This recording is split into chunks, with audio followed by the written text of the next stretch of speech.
আপনি নাকি বলেছেন পুরুষদের মতো দাঁড়িয়ে মেয়েরাও প্রস্রাব করবে। হ্যাঁ, এ আসলেই কি কোথাও না মানে আছে শোনো, এরকম? এরকম মৌলবাদীরা খুব প্রচার করে এটা, কারণ আহ এটা কোথায় লিখেছি তারা কখনো দেখায়, কখনো বলে যে এই বইয়ের এত নাম্বার চ্যাপ্টারে এই কথাটা লেখা আছে, বলে না কিন্তু, শুধু এটা বলে। আরেকটা বলে কথা, যেটা হচ্ছে আমি নাকি বোরখা পরে দেশ থেকে পালিয়েছি। প্রথম কথা হচ্ছে আমি বোরখা পরিনি এবং আমি পালাইনি।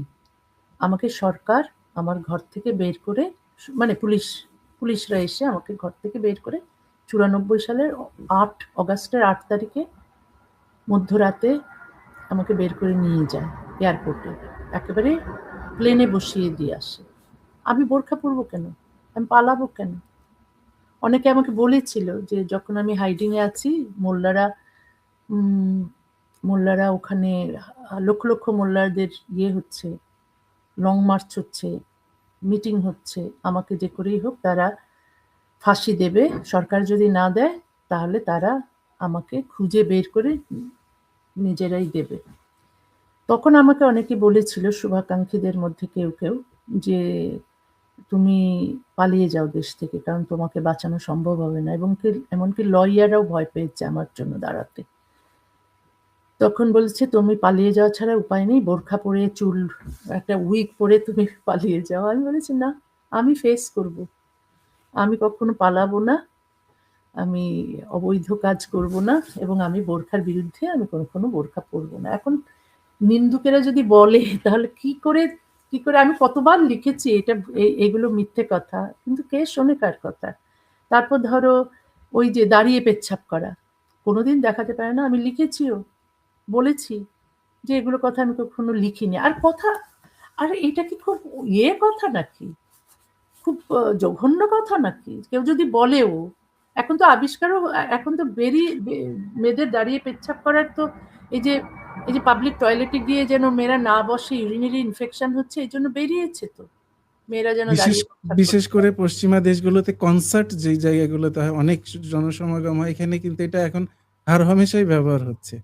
হ্যাঁ, ওই একটা ওরা ডিভাইস বের ডিভাইস, করেছে, মানে হ্যাঁ, একটা হ্যাঁ, কি এটা যেন ছোট নাম ওটা, ডিভাইস দিয়ে, হ্যাঁ। ওটা বেরিয়েছে তো। ওটা হচ্ছে ভালো মেয়েদের জন্য, কারণ মেয়েদের খুব ইউটিআই হয়, ইউরিনারি ট্র্যাক্ট ইনফেকশন হয় পাবলিক টয়লেট ব্যবহার করলে। হুম। আমার কথা হচ্ছে যে কোথায় লিখেছি আমি, আমার মনে আছে একটা জায়গায়, একটা উপন্যাসে বোধহয় বা কোথাও, না বোধহয় প্রবন্ধে লেখা আছে যে আমি যাচ্ছিলাম কোথাও, উম ছেলেরা সব বাসে ছিলাম, আহ ছেলেরা সব বেরিয়ে গিয়ে পেচ্ছাপ করে এলো, মেয়েরা যারা ছিল তারা সবাই পেচ্ছাপ আটকে রাখলো, কারণ তারা গন্তব্যে পৌঁছে যেখানে টয়লেট পাবে সেখানে করবে। এইটা বর্ণনা দিয়েছিলাম। তার মানে কি এইটা? আমার মনে হয় ওখান থেকে তারা অপব্যাখ্যা করেছে যে আমি চাইছি মেয়েরা দাঁড়িয়ে পেচ্ছাপ করুক। দাঁড়িয়ে পেচ্ছাপ করবে না কেন? পেচ্ছাপ যদি চাপে, দাঁড়িয়েই তো করা উচিত, দাঁড়িয়ে বসে শুয়ে যেভাবেই হোক করা উচিত, নাহলে তো কিডনির ক্ষতি হয়, ব্লাডারের ক্ষতি হয়।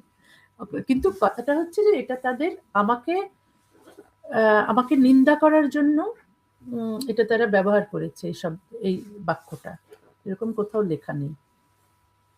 ঠিক আছে, বুঝতে পেরেছি। আপা এখন আরো একটা নিন্দা আমি লাস্ট এটাই বলবো, যেহেতু আপনি একটু আগে দেশ ছেড়ে আসার সময়কার কথা বললেন, বোরখা না পরার কথা বললেন। আ সেখানে আরেকটা, এই প্রসঙ্গেই একটা অভিযোগ পাওয়া যায় যে আপনার বিরুদ্ধে ফতোয়া হয়েছে।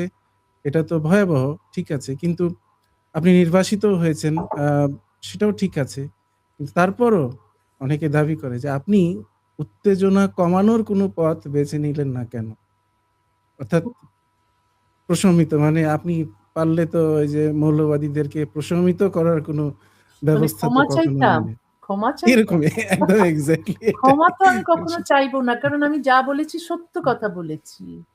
একটা সভ্য সমাজ চেয়েছিলাম, একটা সভ্য রাষ্ট্র চেয়েছিলাম, যেখানে রাষ্ট্র ধর্ম বলে কিছু থাকবে না, যেখানে রাষ্ট্র আহ উম, ধর্ম থেকে পৃথক হবে, যেখানে আইন কোনো ধর্ম ভিত্তিতে হবে না, যেখানে যেখানে মেয়েরা খুব স্বাধীনভাবে নিজেদের প্রাপ্য অধিকার নিয়ে চলাফেরা করতে পারবে, মেয়েরা শিক্ষিত হবে, স্বনির্ভর হবে, মেয়েরা পরনির্ভর হবে না, এইরকম নারী আমি দেখতে চেয়েছি। এবং এমন পুরুষ দেখতে চেয়েছি যারা নারীর অধিকারে বিশ্বাস করে, যারা মানবাধিকারে বিশ্বাস করে, ধর্মনিরপেক্ষতায় বিশ্বাস করে, হ্যাঁ, যেখানে ধর্ম কখনো আম কোনো আইন তৈরি করবে না, এবং সমাজে, পরিবারে ধর্ম কখনোই কোনো নিয়ম বা নীতি তৈরি করবে না। যেখানে সভ্যতাই হবে আ নিয়ম। সেইরকম একটা বৈষম্যহীন সমাজ চেয়েছি বলে আমি লিখেছি। যা কিছুই লিখেছি, গদ্য, পদ্য, প্রবন্ধ, নিবন্ধ সবকিছুই সেই শুভ চিন্তা থেকে এসেছে, মুক্ত চিন্তা থেকে এসেছে। এখন এখন মানুষ যদি নিন্দা করে, তাহলে কি আমাকে নিজের বাঁচার জন্য আমাকে আপোস করতে হবে? এইটা আমি মানি না। এই যে আমাকে যদি বলে তুমি আ ক্ষমা চাও বা আপোস করো, তাহলেই তুমি দেশে ফিরতে পারবে। এত যে দেশে আমি ফিরতে চাই, তারপরেও তো আমি আপোস করব না। কারণ আমি জানি আমি যা বলেছি সত্য বলেছি। ধর্ম সম্পর্কে যা বলেছি প্রত্যেকটা অক্ষর সত্য, এবং একটা সভ্য সমাজ তৈরি করার জন্য আমি যা বলেছি প্রত্যেকটা শব্দ, অক্ষর, বাক্য হচ্ছে আমার হৃদয় থেকে আসা, এবং এর মধ্যে কোনো ছলচাতুরি নেই। আমরা ছলচাতুরি দেখে অভ্যস্ত। এই যে এই যে রাজনীতিকরা ছলচাতুরি করছে, নিজেদের স্বার্থের জন্য তারা মানুষকে আঘাত করছে, মানুষের অধিকার কেড়ে নিচ্ছে। আসলে মানুষ তো এইসব দেখে অভ্যস্ত। সেইজন্য নিঃস্বার্থভাবে যখন কেউ কিছু করে সমাজের জন্য, রাষ্ট্রের জন্য, মানুষের জন্য, তখন না তখন আর মানুষ বিশ্বাস করে না। মনে করে যে এর নিশ্চয়ই ওর কোনো লাভ হচ্ছে কোথাও থেকে। এইজন্য আমি লজ্জা লিখেছি। আমি কাঁদতে, কাঁদতে লজ্জা লিখেছি। আমি যে বইগুলো লিখি না, আমার চোখ দিয়ে জল পড়ে। যখন আমি মেয়েদের কথা লিখি, মেয়েদের অ্যা নিপীড়নের গল্প লিখি। আমার আমার আমার জীবনে নিপীড়ন ঘটেনি, কিন্তু অন্যের জীবনে ঘটেছে। ওদের জন্য আমার চোখে জল আসে। এই যে সাম্প্রদায়িকতা দেখেছি আমি, তারপর লজ্জা লিখেছি। লোকে বলে, হ্যাঁ, বিজেপি টাকা দিয়েছে, বা আমি আরএসএস এর, বা আমি র এর এজেন্ট। যখন এইসব বলত না, আমি কাকে বলে জানতাম না। আমি মানুষকে জিজ্ঞেস করতাম কি?